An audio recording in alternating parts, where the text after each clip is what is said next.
stuff every single Monday on the Wholesale Elite podcast. And so make sure you check that out. It's on Spotify, Apple, all of that fun stuff. I know I am late as crap on here. It's 3:17. Normally I go live at 3. Today's been an absolute whirlwind. Really this whole week has. So bear with me. This is going to be a shorter episode anyways.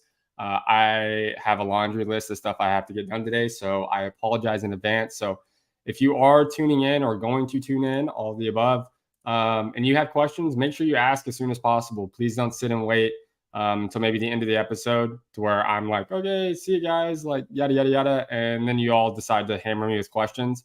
Answer them as soon as possible because I'm probably only going to be doing this episode for 30 minutes. Anyways, that's my spiel to get this started. So outside of that, for those that don't know, this Grounded series was created to help other investors, wholesalers, add a tool to their tool belt, whether that's only the essentially flip land, whether you're assigning it, whether you're buying and flipping it or buying and selling it. Ultimately, it doesn't matter. That's what this episode is here for, is so that each and every investor and every business owner in real estate can potentially add a tool to their tool belt with land. Because I know from experience that when you're doing a lot of agent outreach, say if you're an investor and you do a lot of agent outreach for single family residential, there is a lot of times where agents will hit you with land deals. Maybe you build a relationship with that agent. Maybe that, that agent, you've closed a few deals with that agent on just a regular single family home. And they're like, well, crap, let me send this guy some land. Maybe he can, work some magic and sell this land deal for me. Because ultimately, at the end of the day, what do agents want to do? They just want to get paid. As long as they have certainty that they're going to get paid. Because no agent wants to go back to their seller and give them any bad news. I don't think anyone likes delivering bad news, especially agents, because they build relationships with those sellers to get those listings or even, listing agreements, because sometimes it's a pocket listing. But anyways, so I just want to be able to provide some value and let you guys hop in my brain for a second, because for those that don't know, I am one of the founders or one of the owners of a land acquisition company based in Florida. And so all we do is land. We work and partner with builders and developers and all that fun stuff, and buy and sell land essentially. So perfect. We already got a question. So awesome. I just want everyone to tune in, stay tuned in, ask your questions as soon as possible again, because I really don't know how long I'm going to be on this episode, and I hate that. But today has just been absolutely insane. So, I do not want to butcher this name. Aminja. If I'm saying that wrong, I apologize. So, but I'm just going to go with Gray. If you don't mind, I'm going to call you Gray. So it's a little bit easier for me. Gray, can one wholesale commercial property? If we're speaking commercial land, absolutely. If we're speaking commercial property, absolutely. You can wholesale a hot dog if you really wanted to. I mean, it really doesn't matter. So yes, but that was me trying to be funny. I'm not really funny, so ignore that. Yes, you can wholesale commercial property. Now, here's my thing with commercial property, specifically commercial land. It's pretty freaking hard to value, and here's why. Most commercial lots, commercial parcels, commercial acreage, it's really dependent. The value of that land is solely dependent on what a developer wants to build on it. Some zonings, it's invaluable to understand what zoning that commercial property is. So like, for instance, there's some zonings that are commercial, like commercial low density, commercial high density. Again, I don't know your market. Every jurisdiction is really different with how they zone stuff and what they allow on each zoning.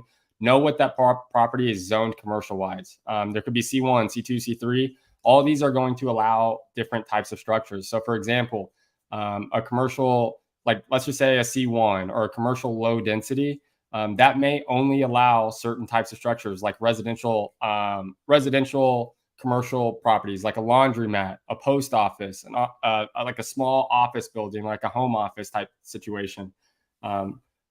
Versus like a C2, which still wants residential type builds or development on that property, on that lot. But they allow QSRs, which QSRs is quick service restaurants. So as you get up into certain zonings, the more and more variety, it's essentially of a commercial property that could be built typically. And so it's important to understand that, because ultimately someone that wants to buy that property and put a gas station on it is most likely going to pay way more than someone that wants to build it or put a Wendy's on it. Just because a gas station, there's a lot more money in the gas industry, oil and gas industry typically, right? And so like those are little things you have to factor in. Now, if you're talking commercial for maybe a mixed use, if that's zoned mixed use, which will allow residential space and commercial space. Huge. Mixed use is probably one of the best zonings you can find in terms of if you're looking for commercial property, go find mixed use stuff, because that's usually allows the city and the jurisdiction wherever you're in is going to allow the most flexibility with a mixed use lot. There's just a lot of stuff you can do with it typically. And Gray also said, hopefully that helped a little bit, but yes, you can wholesale commercial property. Just have a very, very, very, very lengthy feasibility period on it, or inspection period. We call it feasibility. So have a lengthy feasibility period, because at the end of the day, it's probably going, unless you just hit a home run and you maybe get under contract for 100,000, and that turns out that lot or that property, well, I can't even speak, property is worth 500 and you assign it for 200,000. There's a quick 100,000 you just made, right?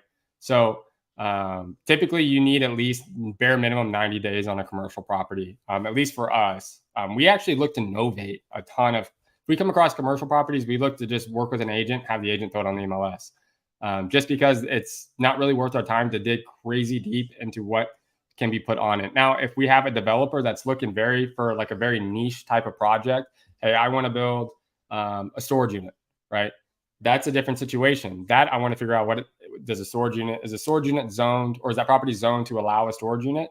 And then go from there. So there's just different types of situations that could arise from it. Oh, you're based in Atlanta. Do you know who Rocky Sedan is and Will Coggins? There's a bunch of Atlanta people I could connect you with. If you want to DM me on Instagram at Tanner Santucci, I'm more than happy to connect you with people that maybe you may have already connected with them. They're busy in Atlanta, but if you haven't, I'm more than happy to connect you with anyone in Atlanta that we work with or have worked with or just have a really good relationship with that is really active there. More than happy to help with that. I'm a little nervous about reaching out to developers since I am a newbie. I love this question. So I do want to kind of make it known that people kind of get confused. Oh, you're not on Facebook or IG. Okay, cool. What's the best way to contact you then? Do you have an email? Give me your email and I'll send you an email with their info. Then you've got to have an email. Please, you're right. Tell me you have an email. But anyways, I'm a little nervous about reaching out to developers since I am a newbie. So back to this question. I guess it's not really a question. It's a little bit more of a statement. But when you're talking to developers or builders, there's essentially a difference. And some may know, some may not know. There really isn't a difference, but there also is a difference. So builders, when I say builders, I usually refer to like single family home builders. Now, there are developers that do single family, but they do subdivisions. And that's like my way of thinking about it. Now, everyone's kind of different. Sure, a builder can go build a multifamily property. But for developers, know the lingo in real estate. That's what I'll say. If I had to give any advice on talking to developers, know the lingo. And what do I mean by lingo? I mean, know what, you don't need to know what like a QSR stands for, which is, again, a quick service restaurant. Like you may hear actual big time developers talk about that stuff. I mean, it's okay if you don't know that, but you need to know you don't need to know the numbers, but you need to know what they're talking about. Because they're going to talk about cap rate. When you're talking developers on commercial property or multi or even mixed use, when you get a lot of doors onto a property, it essentially is not looked at in terms of ACV, which is after construction value. It still is, but they're going to look way more at the cap rate. When you're looking at a storage unit development, cap is huge, and then also like the price per square foot of what those could rent for and all that fun stuff. And so just know when they start referring to land lease, like if you don't know what a land lease is, highly recommend you deep dive into what a land lease means, because developers love land leases because that allows them to buy the dirt and then just have someone else pay them to put a structure on it and then rent that structure from them that's on the dirt. And so commercial properties are fun because there's a lot of options, but it's also why it's sometimes not fun because there's almost too many options. So go I would definitely find a developer or at least connect with developers. I would love to get a little more specific on what it is that you're worried about talking to them. And I can maybe give some more feedback based on specifics of why you're nervous about talking to these developers. Is it because you feel like you don't know enough, or is it because maybe it's just you're new? Do you have any real estate background? Now, I mean, just tell me what you need and I'll be more than happy to try to explain like how the approach I would take. Because honestly, at the end of the day, developers and builders and these people that actually own these bigger companies, when you go talk to them, their time is extremely valuable to them. You may come across fix and flippers when you're in single family residential that are like a mom and pop. It's them and their wife, and they're fix and flipping as a hobby. They'll be more willing to talk to you on the phone for 45 minutes or 30, 45 minutes. But when you start getting into developers and builders, my conversations with them very rarely are crazy long, unless I have a really good relationship with them established. But usually the first couple of calls, there are some cases where, you can have a lengthy conversation with them on the first, but I expect like the first call when I talk to a developer or a builder is maybe 5 to 10 minutes max. If it goes over that, great. Because that typically means I'm doing something right, I hope. Or at least there's like a chemistry bonding type thing.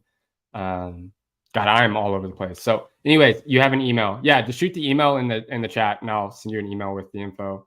How to introduce myself as a new wholesaler and establish the relationship. Yes, now we're getting somewhere. Okay, so as a new wholesaler, please don't say new wholesaler to builders and developers. You'll scare a lot of them off and they'll try to take advantage of you. Not all of them, but never introduce yourself as a wholesaler. I'll just say that. Introduce yourself as an investor. Because at the end of the day, wholesaling is just a strategy. It's not a model. Now it's been kind of warped into a model. And we utilize that model like crazy. But you never want to be labeled as a wholesaler because not that there's a stigma there is a stigma, but not that it's a bad thing at all. You're just already opening the door for someone that you don't have a relationship with to potentially backdoor you on opportunity. And so I would just be careful as introducing you as a new wholesaler. I would just say, hey, my name's Gray. I am a local land flipper, or I am a local land acquisition guy. I actually love going out and finding land deals. I would love to work with you. I've seen some of your builds or some of your developments over on 123 Apple Street, beautiful projects. I just want to be a resource to you, and I would love to be able to bring you land deals that fit what you're looking for. And so that way we could build a strategic partnership and work in the future to do more deals. Does that sound fair? Or something along those lines? Like, just don't introduce yourself as a wholesaler. I don't think I've ever introduced myself. I hope I haven't introduced myself as a wholesaler. So, but yeah, so how to introduce as a new wholesaler? Tell them you're an investor. Tell them you're a land acquisition guy. Tell them all you do. Here's the kicker. When you're talking to builders, the quickest way to get in to build a relationship with someone and let them a little open up, tell them you only do land. You may not, if you don't only do land, don't lie to them, but we only do land. And so there's been plenty of times where we've talked to people and we're like, yeah, we literally will go find you land. Like, that's all we do. They're like, holy smokes, like this is the greatest thing that's ever happened in the universe type thing. Because a lot of these builders and a lot of these developers don't have a way to go actually find land. A lot of them are smaller companies. A lot of them, they don't have the time, maybe nor the resources to go out and just hire a bunch of VAs and train them and make sure here's what to look for, here's what to do, yada, yada, yada. They've got other people to manage. They've got contractors to manage. They've got people to manage on job sites. They've got finances usually to manage.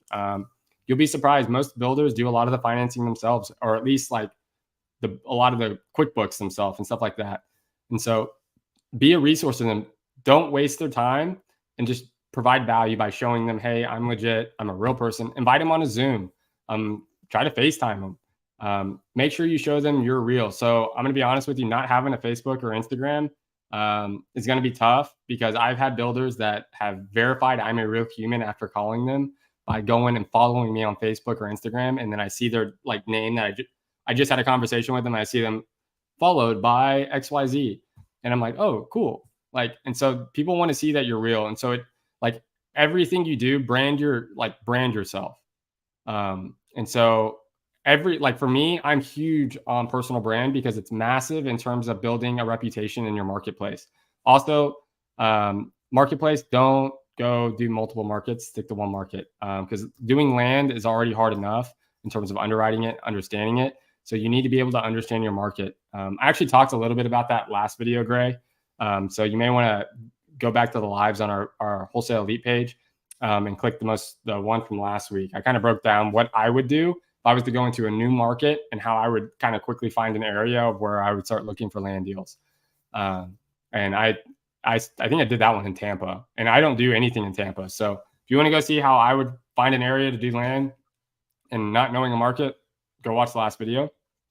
But do that after this. Do that after this live. Yeah, great. So anyways, yeah, get a Facebook together, get an Instagram together, and whatever profile picture you have, keep it the same on every single social platform. Because people usually are going to look for, but you have a unique enough name, so you may have the only name like that on all social platforms. But that's what I recommend, because they look at that stuff. They really do. Agents look at that stuff. They want to see you're a real person. The last thing people want to deal with, because real estate has a lot of scams. Everyone knows that. I'm sure you get a bunch of scam calls. Everyone gets a ton of scam calls on their phone. I get, or scam, whatever. I get like, I don't know, 5 a day, it feels like. And so just always build a personal brand. It's the best thing you can do in terms of building relationships with people, especially if you're doing everything virtual. If you're in your marketplace, go shake hands. Go to networking events, go shake hands. It's the best thing you can also do. So that's my little spiel on personal branding. Take it serious, because it matters. So if you don't have a company brand to back you up, or you don't have a company page or anything like that, your personal brand is just as important in order to promote your business and promote your company and promote everything about what you do. Be loud about it. So yeah, that's my whole spiel on that. So anyways, what I was going to dive into today, the title of this episode is actually really deceiving. And so I extremely apologize. I'm not going to have time to fully deep dive into a land deal. So I'm going to move this title over to next week's episode. That doesn't mean I'm ending this episode, but I will do a land deal breakdown next episode on next week's live. I almost said episode like 7 times in a row. Anyways, so speaking of markets, again, make sure you're in one market. I think I preach that on pretty much every single episode, but it's massive. If you're only doing land, do it in one market. Because there's a lot of things that if I was trying to do land in multiple different markets, I would struggle. And that's because like I said, all the zonings are different in every single market. Now, it's not different in terms of usually every zoning has an R1 or some form of RLD, which is residential low density. Like there's always a residential or always a commercial, but the way they label it and what the zoning allows is always going to be different usually in the jurisdiction. So like there's one city in our market where they have like R1 all the way up to like R9, and what the like R1, R2, R3, R4, R5, and most of those represent R9 is, it must be a minimum of 9,000 square foot lot in order to build one single family home. So you have R residential, 9 for 9,000 square feet. So it's little stuff like that. If you're not in one market, it's gonna be a tough time to memorize that stuff and learn it. Because R9 in our market maybe, and there may be an R9, and I don't know, you can build 9 units on that parcel, not just 9,000 square feet. So take that into consideration. But outside of that, what's the time here? Okay, cool. We got plenty of time. So a land deal breakdown. I really want to get into one, but I know I just don't have the time. Subdividing. And I want to talk real quick about making sure that when you're looking for land opportunity, I'm going to preach a lot of stuff I've already preached on previous episodes. So if you're consistent on showing up to these things, for one, I want to thank you. Please keep showing up because it's awesome. And I enjoy communicating with everyone. But also at the same time, I keep re-preaching stuff just because I don't know who's listened to what and who's here every time. And so there may be a new listener on this episode. I don't know. So for land deals and for specifically look for opportunities where you can maximize potential in a deal. So for instance, I'm not looking for a single family lot. I'm already going to talk myself into it. I freaking love you guys, which is why I'm doing this. Shoot, what's in freaking address? I can pull up real quick. Give me 1 second, and then I'll share my screen for everyone. Let's see. Let's do this one. So boom, boom, boom, boom, boom. Okay, cool. So let me share my screen real quick, and let's get into this.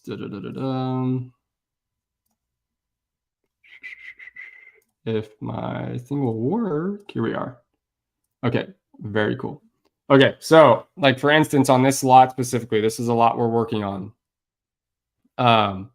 The biggest thing with this lot, right? It's a pretty decent sized lot. Like, I mean, I could look at this and see, okay, that didn't show me. So I can just measure this roughly real quick. And this is what you call the GIS map, or this isn't really the GIS. This is the property appraiser map. You can use the GIS map, which is the same thing, essentially. Does the same tools. Some counties have really nice GIS maps, and I kind of sound like a really nerd when I say that, actually. But anyway, so for instance, this lot is about 14,500 square feet. I'm a little over that. So I just know from being in this market, which is, again, the importance of understanding your market, is I know right off the rip that this lot most likely is going to be split based on the road it's on, because we've already done a deal on this road. So the thing is, so now that I know, okay, boom, we're on, I think this is Game Farm Road is what it's called, or like highway something. I know that this zoning is going to allow me to be able to split this lot. So I'm looking at this like, okay, cool. Do I see any other lots in this area that have been split? That's about similar, same size. And if I go straight down the street, I'm still on the same road I'm on, boom, right here.